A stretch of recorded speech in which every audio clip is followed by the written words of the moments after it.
साथियों, वंदे मातरम। कैसे आप लोग? स्वस्थ होंगे, मस्त होंगे, व्यस्त होंगे, ये उम्मीद करता हूँ। खुश रहिएगा। आजकल लोकसभा चुनाव चल रहे हैं, पहाड़ों में भाग रहे हैं गाड़ियां, अंधाधुंध। देखिए आप, झंडे डंडे, है ना। बड़े बड़े वायदे हो रहे हैं इन पहाड़ों के लिए। चाहे स्वास्थ्य की बात करें, शिक्षा की बात करें, रोजगार स्वरोजगार की बात करें, सड़कों की बात करें। देखिए स्थिति क्या है इन पहाड़ों की, वो आप भली भांति जानते हैं। तो इसी बीच मेरी मुलाकात हुई है ज्योति रौतेला जी से, जो कि महिला कांग्रेस प्रदेश अध्यक्ष हैं, जिन्होंने अंकिता भंडारी केस जो चल रहा है प्रेजेंट में, दोषियों को लगातार सजा दिलवाने के लिए मांग कर रहे हैं सभी क्षेत्रवासी। लेकिन आखिर क्यों सरकार उनको बचाने की कोशिश कर रही है, ये समझ से परे है। वो आप जानते होंगे तो कमेंट बॉक्स में लिखिएगा। तो मेरी बात हुई है, उन्होंने उस केस को लेकर उन्होंने उन दोषियों को सजा दिलवाने के लिए अपने बाल तक मुंडवा दिए थे। ये आपने देखा ही होगा। उसके बाद क्या हुआ, कितना कितना लोग समझ रहे हैं उस चीज को, कितने सरकार समझ रही है उस चीज को, क्या वो इस लोकसभा चुनाव में दिखने को मिलेगा। इसके लिए बात करते हैं, सीधा ले चलते हैं ज्योति रौतेला जी से और मुलाकात करते हैं। क्या कहा उन्होंने। देखिए, सबसे पहले धन्यवाद संजीव भाई आपका। ये जो अंकिता भंडारी का जो केस है, इसमें जो हम लोगों ने जो करा वो तो एक बहुत अलग बात है, लेकिन मैं सबसे पहले सबको, उत्तराखंड के लोगों को ये ज़रूर बोलना चाहती हूँ कि वो सिर्फ अंकिता भंडारी की बात नहीं थी कि अंकिता भंडारी की हत्या हुई। वो हत्या हर उस बच्ची के सपने की हुई जो घर से बाहर निकल के अपने माँ बाप की, अपने माता पिता की मदद करना चाहती थी, अपने भाई बहनों के साथ खड़े होकर कंधे से कंधा मिला के अपने परिवार को मदद करना चाहती थी।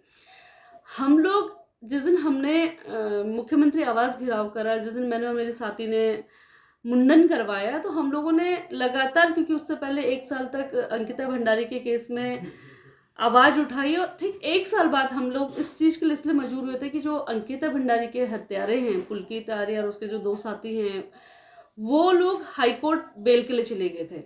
और उस बेल को रुकवाना मुझे लगता है कि बहुत जरूरी था। कि मुझे लगता है कि अगर उत्तराखंड जैसी जगह में भी हम लोगों की बच्चियों के साथ, हमारी बेटियों के साथ, हमारी बहनों के साथ इस तरह की दरिंदगी जो भाजपा के पूर्व राज्य मंत्री के बेटे ने करी, वो होने लग गई और उस पर हम लोग आवाज नहीं उठा पाए, उस बात को हम लोग हाईलाइट नहीं कर पाए, उस बात को अगर हम हर बच्चे, हर भाई, हर पिता और माँ के मन में नहीं जगा पाए, तो फिर ये हमारे उत्तराखंड के लोगों के लिए एक मुझे लगता है कि बहुत बड़ा परेशानी की बात थी, दुख की बात थी। और इस घटना को कैसे जिंदा रखा जाए, कैसे लोगों को बताएं कि उत्तराखंड की एक बेटी अपने घर से निकली थी अपने माता पिता को ये बोल के कि आप चिंता मत करो, मेरे छोटे भाई की जो पढ़ाई लिखाई का खर्चा है अब आगे मैं उठाऊंगी, मैं अपने पैरों पर खड़ी होंगी। और 18 दिन बाद उसके साथ भाजपा के एक मंत्री के बेटे ने यौन शोषण की कोशिश करी, एक वीवीआईपी को एक्स्ट्रा सर्विस देने की बात करी, और उसके बाद उस बच्ची की हत्या हो गई।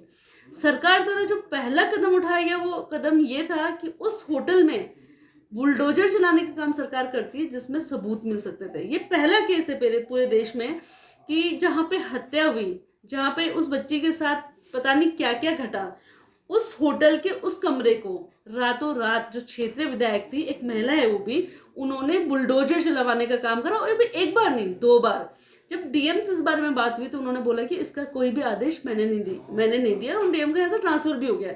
लेकिन सोचिए कि उत्तराखंड की एक बेटी, एक बहन के साथ इतनी बड़ी घटना घटी, और हमारी जो भाजपा की सरकार है, पुष्कर धामी मुख्यमंत्री हैं, युवा अपने आप को बोलते हैं, लेकिन उनकी क्या मजबूरी निकली। आज सब हर व्यक्ति के मन में ये सवाल है कि उनकी ऐसी क्या मजबूरी थी कि 1.5 साल हो गया इस इलेक्शन से, आचार संहिता से पहले भी आपने देखा होगा कि उसके माता पिता श्रीनगर में बस अड्डे में बैठे हुए हैं और सीबीआई जांच की मांग कर रहे हैं। कोई गलत मांग तो नहीं कर रहे, नाजायज मांग तो नहीं कर रहे, लेकिन उस मांग को क्यों नहीं ये सरकार मान रही, ये बहुत बड़ा सवाल है।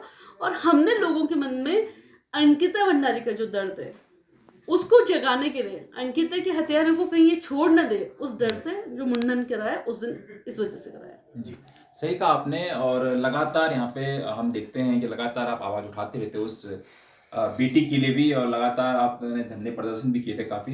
बात करते हैं चुनाव की ओर चलते हैं, और यहाँ पे जो गणेश गोदयाल जी जो लगातार यहाँ पे इस पौड़ी सीट से जो प्रत्याशी हैं, क्या लगता है आपको इस बार क्या परचम रहने वाले हैं कांग्रेस वाले, या फिर वही स्थिति जो स्थिति चल रही है इन 10 सालों में जो लगातार बढ़ती जा रही है, और आपके कई नेता भी लगातार वहाँ यहाँ से और दूसरी तरफ निकल रहे हैं, या क्या हो रहा है, खरीद रहे हैं या दबाव बढ़ रहा है, ये आपको क्या कहना है इस विषय पे? देखिए, पहली बात तो मैं ये बोलना चाहूँगी कि मैं पूरे उत्तराखंड वालों को ये आश्वस्त करना चाहती हूँ कि केंद्र में कांग्रेस की सरकार बन रही है और पौड़ी से हम गणेश गोदयाल जी को चुनाव जिता के भेज रहे हैं। और ये कांग्रेस के कार्यकर्ता नहीं बोल रही है, ये इस प्रदेश की, इस पौड़ी जिले की, इस गोपेश्वर और चमोली जिले की, कोटद्वार की, रामनगर की जनता बोल रही है। हम लोग लगातार लोगों के बीच में हैं और आज लोगों के मन में है कि उनको अपना बेटा चुनना है। वो व्यक्ति अपने बीच में गणेश गोदयाल जी को पा रहे हैं, जो व्यक्ति उनके बारे में, उनके बच्चों के भविष्य के बारे में, इस पहाड़ के बारे में बात करते हैं। और गणेश गोदयाल लगातार, क्योंकि हमारे प्रदेश के अध्यक्ष भी रहे और हमेशा लोगों के बीच में रहे, और वो लगातार उत्तराखंड के पहाड़ के भविष्य के बारे में बात कर रहे हैं, उत्तराखंड के युवाओं के बारे में बात करते हैं। और आज हर परिवार के व्यक्ति गणेश गोदयाल जी जैसे नेता को अपने आवाज के रूप में संसद में पहुंचाना चाह रही है और पहुंचा के रहेगी। मैं आपको पूरी तरीके से विश्वास दिलाती हूँ कि गणेश गोदयाल जी इस लोकसभा से, गढ़वाल लोकसभा से चुनाव जीत के संसद में जाने वाले हैं।